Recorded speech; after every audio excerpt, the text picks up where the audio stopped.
जय हिंद दोस्तों। 1 अप्रैल 2024 से 31/3/2025 फाइनेंशियल ईयर 24-25 असेसमेंट ईयर 25-26 की आईटीआर का सीजन चल रहा है। आईटीआर 1, 2, 3, 4 आप अपने एआईएस, टीआईएस और 26 को चेक करेंगे। इसके अलावा आपको अपनी टर्नओवर भी चेक करनी पड़ती है। दोस्तों आईटीआर 1 या 2 भर रहे हैं तो कोई टेंशन वाली बात नहीं है। आईटीआर 3 और 4 भर रहे हैं तो आपको एक बार अपनी टर्नओवर जरूर चेक कर लेनी है, क्योंकि अगर आपकी टर्नओवर एक लिमिट से क्रॉस कर जाती है तो आपको आईटीआर भरने से पहले किसी चार्टर्ड अकाउंटेंट से टैक्स ऑडिट करवानी पड़ेगी। उसके बाद ही आईटीआर 3 का फॉर्म आप भर पाएंगे। तो आज इस वीडियो में हम आपको बताने वाले हैं ऐसे कौन कौन से बिजनेस हैं जिनकी टर्नओवर किस लिमिट से क्रॉस कर जाने पर उनको किसी चार्टर्ड अकाउंटेंट से टैक्स ऑडिट करवानी पड़ती है। आपने सुना होगा दोस्तों 1 करोड़ रुपए की लिमिट है, या 2 करोड़ की, या 3 करोड़ की, या 10 करोड़ की लिमिट है। ये सारी की सारी लिमिट्स आज आपकी क्लियर होने वाली है। तो देर ना करते हुए सीधा ही हम वीडियो को स्टार्ट करते हैं, जहां पर आपकी ऑडिट की जो लिमिट है वो कितनी है जान लेते हैं।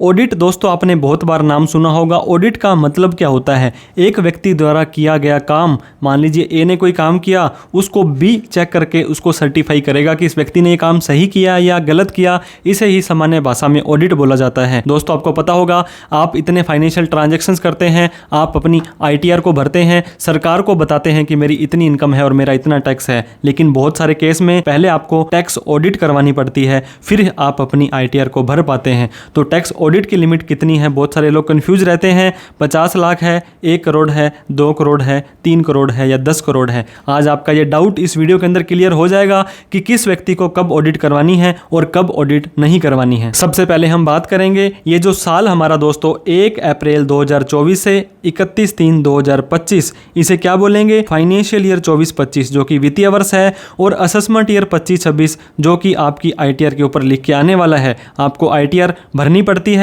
आपकी जैसी इनकम है। दोस्तों आईटीआर 1, 2, 3, 4 होती है। अगर आप एक बिजनेसमैन हैं, आप मैन्युफैक्चरिंग करते हैं, सेल करते हैं या सर्विस करते हैं, तो या तो आपको आईटीआर 3 भरनी पड़ेगी या आपको आईटीआर 4 का फॉर्म भरना पड़ेगा। और बात करें ड्यू डेट की, तो दोस्तों अगर आपकी ऑडिट नहीं हो रही है, मान लीजिए एक नॉर्मल व्यक्ति है, तो उसकी आईटीआर की ड्यू डेट नॉर्मली और यूजुअली क्या होता है दोस्तों? 31 जुलाई होती है। लेकिन इस बार सरकार ने 15 सितंबर कर दी है। और अगर किसी व्यक्ति को ऑडिट करवानी है तो 30 सितंबर से पहले उसे ऑडिट करवानी होती है। हो सकता है ये डेट कई बार सरकार बढ़ा देती है, और ये ऑडिट होने के 1 महीने के अंदर अंदर आपको उस ऑडिट वाली आईटीआर यानी कि 31 अक्टूबर तक लगानी होती है। और दोस्तों एक और मजे की बात बताऊं, अगर आपकी यहाँ पे जो आईटीआर 31 अक्टूबर तक आप नहीं लगा पाते हो तो 31 दिसंबर 2025 तक बी रिलेटेड आईटीआर आप लगा सकते हो। और बात करें इस साल की आईटीआर की ड्यू डेट आपकी बढ़ गई थी, ऑडिट की भी बढ़ने वाली है,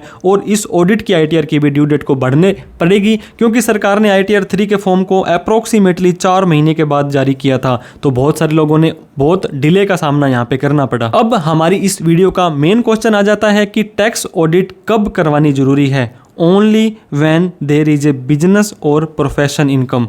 दोस्तों पीजीबीपी, सेल, सर्विस, मैन्युफैक्चरिंग से अगर आपकी इनकम आती है और आपकी टर्नओवर क्रॉस कर जाती है थ्रेशोल्ड लिमिट, तो दोस्तों अगर आपको सैलरी आ रही है, लॉन्ग टर्म या शॉर्ट टर्म कैपिटल गेन आता है, प्रॉपर्टी का रेंट आता है, कोई ब्याज वगैरह पार्ट टाइम इनकम आती है, तो आपको ऑडिट नहीं करवानी है, चाहे आपकी इनकम, चाहे आपकी टर्नओवर कितनी भी हो। इनकम के हेड मैंने आपको बताए, एक व्यक्ति 5 तरह से इनकम कमा सकता है: सैलरी या पेंशन की इनकम, हाउस प्रॉपर्टी यानी कि दुकान या मकान के रेंट की इनकम, कैपिटल गेन प्रॉपर्टी या शेयरों को बेच करके long term short term capital gain कमाया, या कोई ब्याज वगैरह की इनकम आई। इन चारों में दोस्तों आपको ऑडिट की जरूरत नहीं होती है। ऑडिट की जरूरत होगी तो सिर्फ आपको पीजीबीपी यानी बिजनेस के हेड में ही इनकम की जरूरत पड़ेगी। अब दोस्तों ऑडिट कब करवानी है, किसे करवानी है? सबसे पहले तो मैं ट्रेडर की बात करूंगा। आपको पता होगा ऑडिट के मामले में हम आपको 2 कैटेगरी में बांट सकते हैं। एक ऐसा व्यक्ति जो सेल कर रहा है, जैसे कि एक किराने की दुकान वाला हो गया,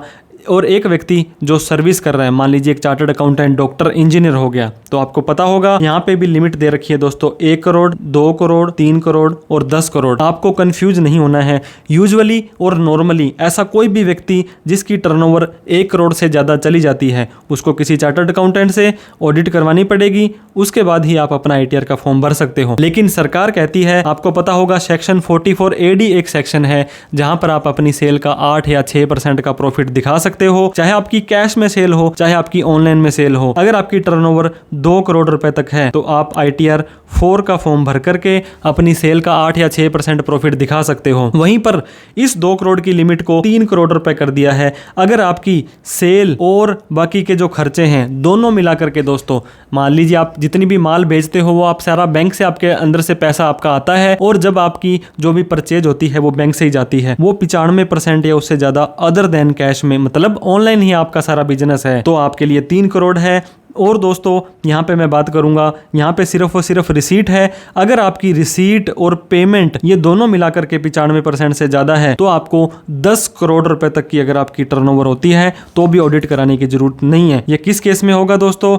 अगर आप F&O करते हो, अगर आप इंट्राडे करते हो, अगर इंडिया से बाहर कोई एक्सपोर्ट वगैरह करते हो, बैंक खाते में सारा का सारा पैसा आता और जाता है, तो 10 करोड़ रुपए तक की टर्नओवर अगर आपकी है तो आपको ऑडिट करवाने की जरूरत नहीं है। और दोस्तों मैंने दूसरी कैटेगरी बताई थी सर्विस प्रोवाइडर। मान लीजिए एक डॉक्टर है, एक इंजीनियर है, एक लॉयर है, एक चार्टर्ड अकाउंटेंट है, उसके लिए लिमिट 50 लाख रुपए रखी गई है। मतलब 50 लाख रुपए तक अगर आपकी रिसीट आती है तो आपको ऑडिट कराने की जरूरत नहीं है, और इस 50 लाख को 75 लाख कर दिया है अगर आपकी रिसीट 95% या उससे ज़्यादा अदर देन कैश यानी कि ऑनलाइन आती है। और दोस्तों आपको ऑडिट करवाने की जरूरत इस केस में नहीं पड़ने वाली है। बिजनेस की बात हमने अभी की दोस्तों, बिजनेस भी आप 2 तरह से कर सकते हैं। एक डिजिटल बिजनेस होता है जिसके अंदर आप सेल, सर्विस, टर्नओवर सिर्फ ऑनलाइन करते हैं, मतलब कैश के अलावा आपका माल बिकता है। और एक कैश बिजनेस होता है जिसके अंदर आप सारा का सारा रोकड़ के अंदर ही लेन देन करते हैं। अब आपको मैं बताऊं 1 करोड़ रुपए वाली लिमिट दोस्तों, if A business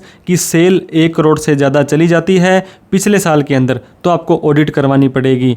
usually for cash business होता है दोस्तों। अगर कैश बिजनेस आपका ज़्यादा है 5% से तो 1 करोड़ के बाद ही आपकी ये लिमिट लागू हो जाएगी।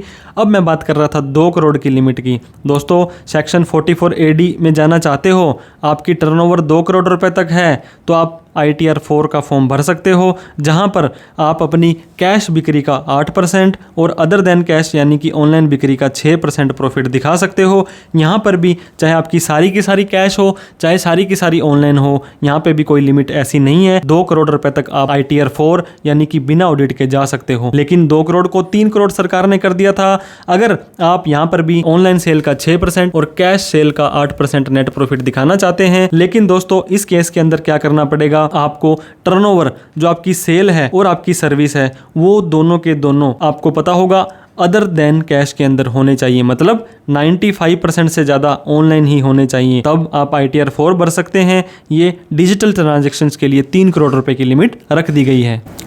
अब बात कर लेते हैं सेक्शन 44 AD की। दोस्तों आप अपनी सेल का, ऑनलाइन सेल का 6%, कैश सेल का 8% दिखा करके नेट प्रॉफिट ITR 4 भरते हैं तो आपको अगले 5 सालों के लिए ITR 4 का ही फॉर्म भरना पड़ेगा। और एक बार आपने ITR 4 का फॉर्म भर दिया तो अगले साल आपकी अगर टर्नओवर दोस्तों 6 या 8% से आपका नेट प्रॉफिट कम हो जाता है या बिजनेस के अंदर लॉस हो जाता है तो दोस्तों आपकी जो बेसिक एग्जम्पशन लिमिट से ज़्यादा इनकम आ जाती है तो भी आपको ऑडिट करवानी पड़ जाएगी। ITR 3 can be filed directly, नहीं, आप ITR 3 नहीं भर पाएंगे, आपको किसी चार्टर्ड अकाउंटेंट से टैक्स ऑडिट करवानी पड़ेगी। और जैसे कि मैंने 10 करोड़ की लिमिट को बताया, अगर आपकी सेल 10 करोड़ तक है तो भी आपको ऑडिट कराने की जरूरत नहीं है। अगर आपकी सेल और परचेज दोनों मिलाकर के 95% से ज्यादा अदर देन कैश यानी कि सिर्फ कैश के अंदर आपका 5% ही हुआ है, जैसे कि F&O में, इंट्राडे में, ऐसे बिजनेस जो ऑनलाइन ही रन होते हैं, तो उनके लिए आप 10 करोड़ रुपए तक की भी टर्नओवर है, ऑडिट कराने की जरूरत आपको नहीं है।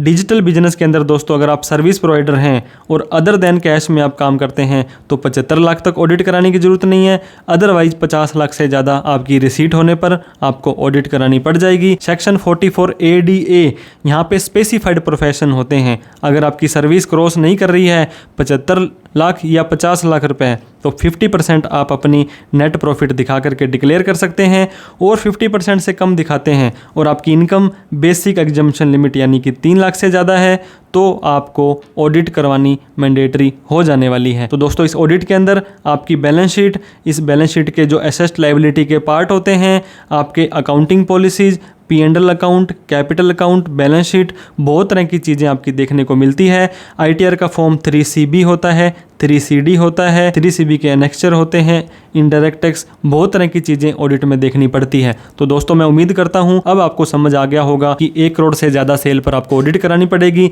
लेकिन 2 करोड़ तक आप 44 AD में जा सकते हो, वहीं पर 3 करोड़ तक भी जा सकते हो अगर आपकी सेल 95% से ज़्यादा अदर देन कैश में है। इस 3 करोड़ को 10 करोड़ कर दिया है, जहाँ पे 95% से ज़्यादा सेल और सर्विस दोनों की दोनों अदर देन कैश में आती है। वीडियो अच्छी लगी हो तो लाइक करें, अभी तक हमें सब्सक्राइब नहीं किया है तो प्लीज़ सब्सक्राइब करके हमारा हौसला बढ़ाएं। इस वीडियो को उन सभी लोगों में शेयर करें जिन्हें कन्फ्यूजन था कि ऑडिट कब करानी है कब नहीं करानी है। कोई डाउट क्वेरी क्वेश्चन हो तो कमेंट करें। Thank you so much for watching this video. जय हिंद, जय भारत।